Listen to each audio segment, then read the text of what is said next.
The U.S. Surgeon General is calling for cancer risk warning labels to be added to alcoholic beverages.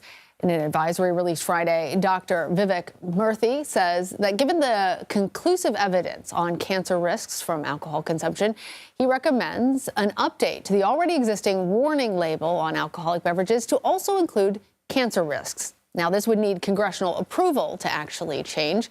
The current label, which has not been updated since 1988, includes warnings on drinking while pregnant, driving impairment, and a generic warning that alcohol could cause health problems. Well, to dig further into what all of this means, CBS News chief medical correspondent Dr. Jon LaPook is here with me. So let's just start off, because I think there's a lot of people who are going to be surprised and frustrated because there are other studies that say drinking a glass of wine is good for your heart. Right. Quantify this for us. How many people in America are actually facing a cancer risk because of alcohol? Well, Dr. Murthy, who's our Surgeon General, said that about 100,000 cases of cancer a year occur because of alcohol, and about 20,000 cancer-related deaths. So, that's significant. It's significant. And, you mentioned 1988 was the last time that the label was updated. 1988 was when the World Health Organization first said, there's a cancer risk from alcohol. So you might just say, well, like, what took everybody so long? It's been decades. Yeah, so why? Why is this coming out now? Well, the last couple of decades, there's increasingly firm evidence of that risk. And there certainly is a link now. I mean, I think the evidence is pretty good.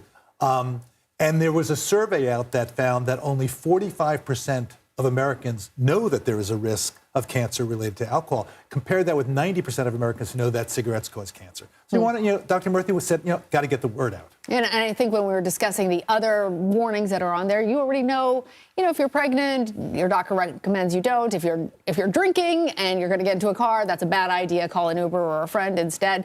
But let's talk about the specific types of cancer, because if people don't understand this, let's provide some information. So what types of cancer are So a way to remember is when you drink alcohol, where does it go, right? So mouth cancer, cancer of the back of the throat, of the voice box. Now, alcohol doesn't go down the windpipe, but it's nearby.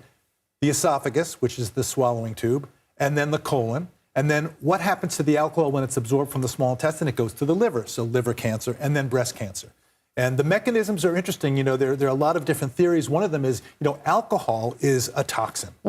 And it actually is fat-soluble and water-soluble, which means it can get through the membranes that protect cells and go inside and damage those cells. In the liver, alcohol is metabolized. So liver makes sense, but let me ask you, because I think that there are still so many questions that people have about this.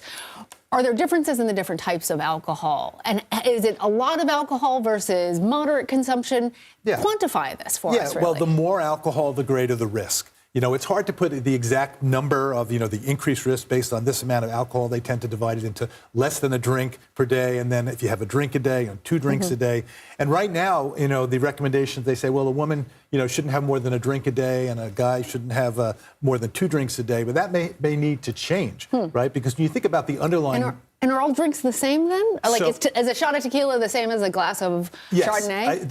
It doesn't seem like there's any difference there. And the reason is that it's the alcohol itself, which I was going to say in the liver, gets metabolized to even a worse toxin called acetaldehyde, and then that can damage the insides of cells. So the bottom line here is that there is actually no safe amount of alcohol.